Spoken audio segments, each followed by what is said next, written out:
One woman lost her life, and now many residents say they warned management about the safety of their buildings for years. 7 Action News reporter Gino Vici live with more on what the residents had to say. Gino.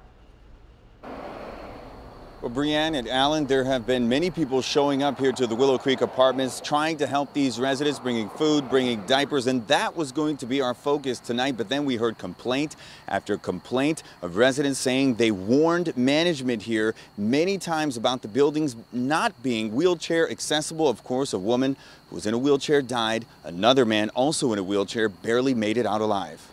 I thought this was it for me. I'm gonna die. James Mason says he nearly lost his life today after becoming trapped inside his apartment building here at the Willow Creek apartment complex in Westland this afternoon. He's in a wheelchair and says he couldn't get out when the building caught fire and the hallways filled with smoke. Pretty much helpless. I couldn't do anything. Thankfully, James says one of his neighbors got him out to safety. Unfortunately, this woman, 68-year-old Verlene Johnson, also in a wheelchair, also blind, died in the fire. Mason's sister, Colleen Wan, says she's complained to management for years about the building not being wheelchair accessible. I said, please take care of this because in case there's a fire. In fact, dozens of people we spoke with tonight outside the Willow Creek Apartments said the same thing. They say they warned management about tenants in wheelchairs and how they wouldn't be able to get out if there was a fire. We were telling her every day something's going to happen, get the things fixed right. We lost somebody in that building also today. Lord have mercy on her poor soul.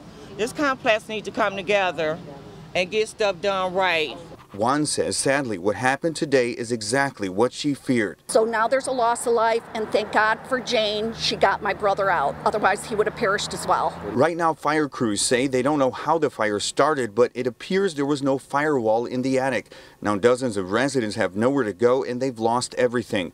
For Mason, he says even if his unit is repaired, he won't be living here anymore. For me, I just don't feel safe here. Now, we did speak to the property manager tonight because, quite frankly, so many people had the same concern. Their response, they asked us to leave the property and they said no comment. Meanwhile, the Red Cross did make it out here. We're told the residents in that building, 24 units in all, are staying at a hotel tonight. Certainly much more to learn about this story. We're live in Westland. Gino Vici, 7 Action News.